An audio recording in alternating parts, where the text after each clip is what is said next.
good point. The season low shots on goal allowed this season by the Ducks was the 18 they surrendered against the Blackhawks earlier this year. Similar to the beating the Ducks took here on Wednesday against Utah. Strome on the rush to Vetrano. Back to Strome. Got a little touch. And it's steered aside by Soderblom. Ryan Green out of St. John's, Newfoundland, gets it back, and it's Vlasic who comes in. His shot got through, kicked out by Husso. Keeps it alive for Bedard, who tried to center. Killorn reverses off the end wall with it. High in the zone again, feeds the blue line. Mintyukov's shot, purposely wide again, came off the end boards, and having a chop at it was Vetrano. Frank has it again, winds and fires, and it's absorbed by Soderblom. And it's Connor Murphy who reverses it away. 13-year veteran, first-round draft pick of the then Phoenix Coyotes. Here's a bad turnover. Trouba leans into it and gives the Ducks the lead. That was a nothing play, and it turned into a goal. Forechecking pressure is what forces this turnover, and Jacob Trouba was licking his chops. A bunch of strides. Here's the pressure. It's Sennecke and Kreider up top. And here is the rushed pass that goes all the way across, and in comes Trouba, and he just hammers it. A 94-mile-per-hour blast. I was just going to say, you were talking about measuring mile per hours on shots from defensemen. Anaheim continues to get offense. He and Trouba have been playing together for all of 2 games. Trouba through the middle for Gauthier, who gets it across the line. McTavish just sweeps it on net. Lively rebound again to Trouba, who skates into it and says, little hook on Strome. Doesn't deter the Ducks as they continue on. Vetrano pushing it up the right boards. Comes loose at the side of the Chicago net. Killorn in front. Kick save. Oh, and a rebound right there for Vetrano. And we got a whistle for both Strome and Frank Vetrano. Yeah, it was a good job by Killorn to keep that puck alive. He gets it to Strome. The rebound for Vetrano. Soderblom does a good job. Watch that left leg pad getting across right there. A little kick save and a beauty by him. Nazar keeps this one in. Circles off the half wall. Snaps it all the way across. Got a man coming off the bench, and a stick save by Husso on Levchinov. Hawks regroup and turn it over. Now Killorn, a little touch. Strome goes wide to the corner. Bad angle shot. Blocker right between the circles by Soderblom. In comes Killorn. Ducks do a good job to keep possession. Lacombe, short little pass, opens some space. Strome looking for a tip right to the top of the blue, and Soderblom will freeze it down. Yeah, Killorn was there. Jackson looks up ice. He's got Granlund with him. Penalty coming up as he receives a slash. The trailer, Trouba, pass across. Great save, Soderblom. And it's Vetrano again, who somehow does not find the back of the net. And their next action is Tuesday at Pittsburgh. Little 10-day road trip. 5 games in 9 days, and all through the Metro Division. Hard in on the forecheck, Johnston, and trying to duck underneath him was Wyatt Kaiser, who eluded the big hit, but really caused some problems. This pass for Vetrano deflects out. It comes over. McTavish with a one-timer. Soderblom got across. Good puck recoveries in front, looking for a tip. It's loose. They score. Mason McTavish with a yawning net, and the Ducks break through on the power play 2-0. Yeah, a smart play by Sennecke in front. He gets to that rebound, and instead of shoveling it back into the goaltender, it's over to McTavish. There's the redirect. That's why Soderblom can't handle it in the first place. Now watch what Beckett Sennecke does here. Little tap. He knows where McTavish is. Kaiser can't get across to block the attempt, and the power play comes through. Well, McTavish led the Ducks in goals a season ago with 22. Gudas chases back in his own zone, goes ahead for Gauthier, protects the puck, backhand into the middle, Sennecke. Sennecke hangs onto it across the top of the slot, and he scores! Beckett Sennecke, it's 3-0. It's another 2-point night for Beckett Sennecke. And we're just halfway through.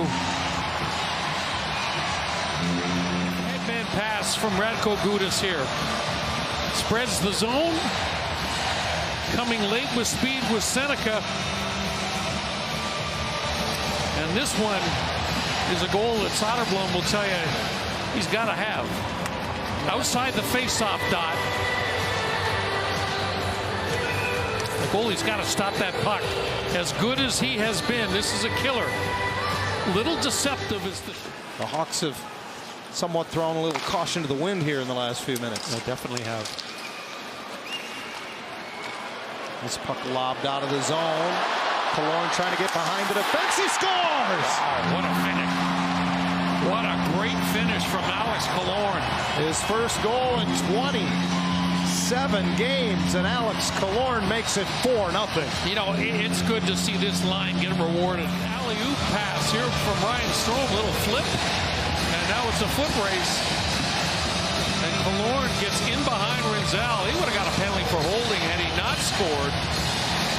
Saw the strength and the body position of Killorn. Here he gets that hip, sticks that hip out so Rinzel can't get to the puck. And then he just kind of hoists it up and over the glove. Second of the year for Alex Killorn. Green trying to make a short little pass. It's picked off by Terry. He weaves his way through center with Kreider. Drop pass to Leo Carlsson.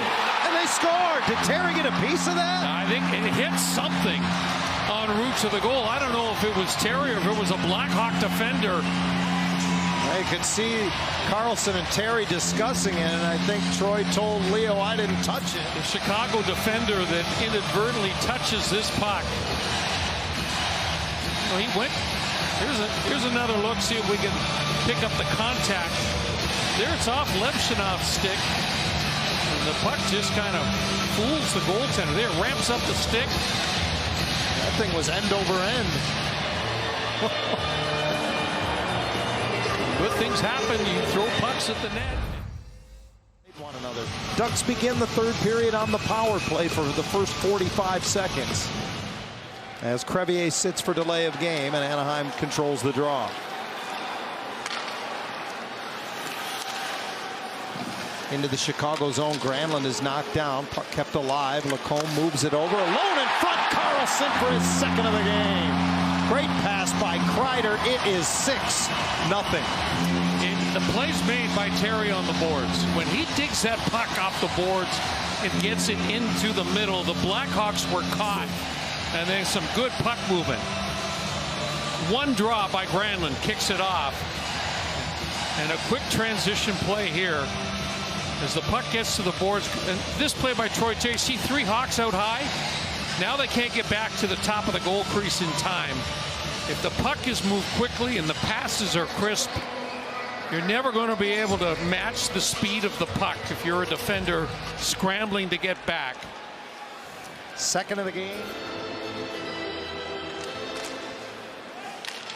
Second power play of the night for the Hawks as they win the draw. Levshinov to Bedard, who moves it down low in front. Burakovsky redirects it. He says it's in, and now the referee says so as well. Kind of a similar play to the goal that the Ducks scored on their power play. Goal crease. And you could see, I don't know if he touches it with his stick or it goes off his skate. I think he got it with his. Billy Husso may have redirected this puck in himself, John. Watch this. Cross ice pass. Yeah, that's a tough one. That goes off the heel of the goal stick and right between the wickets. So that's going to be Bedard's goal, which would be. It is Bertuzzi. I beg your pardon. Not. This coming Tuesday will be 2 weeks since Lucas Dostal suffered his injury. And the Ducks get one at last for Frank Petrano. Yeah, you know what? Just watching his teammates surround him in the corner says all you need to know. They know how he's been pressing. They know that he's been snake bit. And that's a feel-good goal for Frank Petrano. Pass. Yeah, it was Zellweger who jumped in and looked over. And it's the third of the year for Petrano. And he adds to the scoring parade here tonight for the Ducks. Finally. 14 different Ducks on the score sheet tonight. The most in a game in almost 4 years. And redemption belongs to the Ducks as they win it going away over Chicago 7-1.